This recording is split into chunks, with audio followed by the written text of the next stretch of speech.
La sombra en el callejón. Una presencia acecha en la urbe. No es solo una ilusión. En este callejón, el peligro es tangible. ¿Qué misterio se oculta tras la esquina? Quédate y descubre el enigma que congelará tu sangre. El viento nocturno danzaba entre los altos edificios, creando un eco singular en la quietud de la noche. Bruno, un joven muralista, regresaba a su hogar tras una extensa jornada. Sus pasos firmes resonaban sobre el asfalto húmedo, único sonido que osaba quebrar el silencio del estrecho callejón. De súbito, una sombra se agitó al final del pasaje, como si una entidad invisible lo acechara. Bruno aceleró su andar, un frío inexplicable le recorrió la espina dorsal. Intrigado y con un dejo de temor, Bruno optó por encarar a la enigmática sombra. Se detuvo abruptamente y volteó, pero no encontró a nadie. Solo la lóbrega oscuridad del callejón, que parecía observarlo con ojos ocultos. Creyendo que era solo producto de su imaginación, prosiguió su camino, aunque la sensación de ser observado persistía. A cada instante, miraba hacia atrás, pero la sombra se desvanecía antes de poder discernirla. Una presencia palpable, un estruendo metálico rasgó el silencio de forma inesperada. Bruno se giró y vio un contenedor de basura volcado, como si una fuerza invisible lo hubiera derribado. El pánico se apoderó de él y echó a correr sin mirar atrás. La sombra, ahora más corpórea, lo seguía de cerca. Bruno podía sentir su gélida y amenazante presencia a sus espaldas. Tropezó con un desnivel y cayó. Una punzada de dolor le recorrió el tobillo. El miedo superaba al dolor. La sombra se cernía. Con gran dificultad, Bruno se puso en pie y continuó huyendo, cojeando. La sombra se desplazaba con una celeridad sobrenatural, acortando la distancia. Bruno era consciente de que no podría resistir mucho más.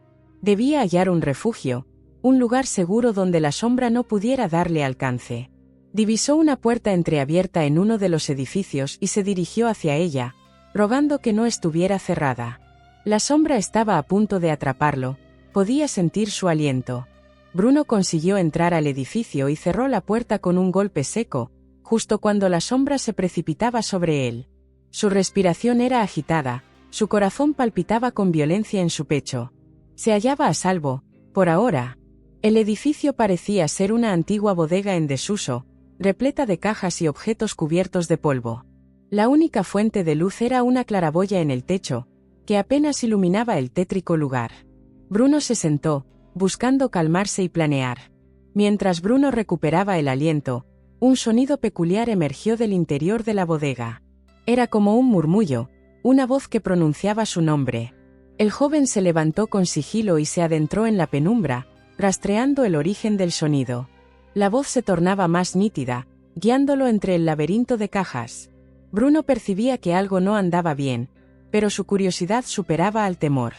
La voz lo llamaba y él debía descubrir su procedencia, su razón. Finalmente, Bruno llegó a una estancia al fondo de la bodega.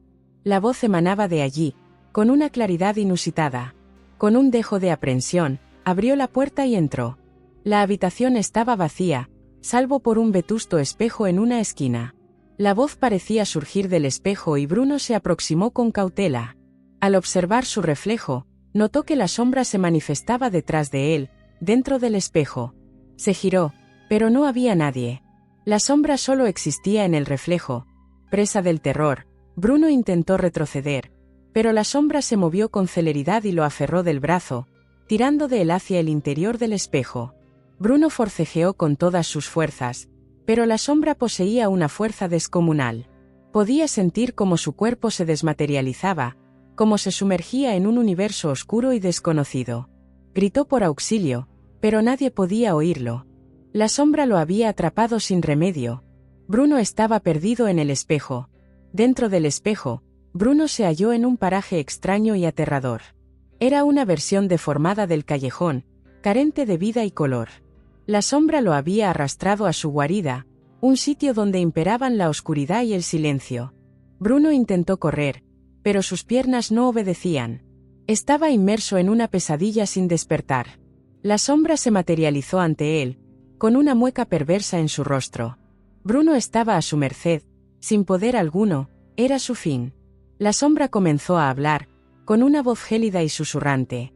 Le reveló a Bruno que se había convertido en su cautivo, que jamás podría escapar de aquel lugar. Bruno se rehusó a aceptarlo y buscó una forma de resistir. Recordó que la sombra había surgido cuando él pintaba en el callejón. Quizás el arte era la clave para derrotarla. Bruno debía hallar la forma de plasmar, de crear algo que pudiera neutralizar la oscuridad. Debía intentarlo, no había otra opción. Bruno halló un pedazo de grafito en el suelo y comenzó a trazar en la pared de aquel callejón distorsionado. Dibujó con fervor, con la esperanza de que su arte pudiera doblegar a la sombra. A medida que plasmaba, la luz emergía en el lugar y la sombra se resquebrajaba. Bruno comprendió que su arte era su arma, su modo de combatir la negrura. Siguió dibujando, forjando un universo de luz y color que contrastaba con la lobreguez del espejo. Era su única salida. La sombra, al ver mermado su poder, arremetió contra Bruno con furia. Pero el joven artista no claudicó y continuó dibujando con ahínco. Cada trazo era una contienda, cada tonalidad una conquista. Finalmente, la luz prevaleció sobre la oscuridad y la sombra se disipó por completo. Bruno había logrado vencerla, empleando su arte como arma. El callejón distorsionado comenzó a difuminarse y Bruno se encontró de nuevo en la bodega, frente al espejo. Bruno abandonó la bodega, sintiéndose liberado y agradecido de seguir con vida. El sol despuntaba, bañando el callejón con una luz dorada. Bruno miró hacia la bodega y supo que jamás olvidaría esa vivencia. Había encarado sus temores, había combatido a la oscuridad y había triunfado. Bruno regresó a su hogar, con la certeza de que su arte poseía un poder singular, un poder capaz de vencer cualquier sombra. Su don había sido la clave de su victoria. Bruno prosiguió con su vida, pero la experiencia en el callejón lo había transformado. Se convirtió en un muralista afamado y sus obras reflejaban la pugna entre la luz y la oscuridad. La gente se sentía cautivada por su arte, por su forma de plasmar emociones y narrar historias. Bruno se erigió como un símbolo de esperanza, un ejemplo de que la luz siempre puede prevalecer sobre la oscuridad. Su arte era un oasis de luz en la urbe, un modo de resistir a las sombras. Un día, Bruno decidió retornar al callejón. Anhelaba constatar si la sombra había regresado, si su triunfo había sido definitivo. Al llegar, sintió una paz que jamás había experimentado en ese lugar. La oscuridad se había disipado y el callejón era solo un callejón más. Bruno sonrió, con la certeza de haber marcado una diferencia. Su arte había transformado el mundo, al menos un pequeño fragmento de él. Bruno siguió su rumbo, con la convicción de que siempre habría luz.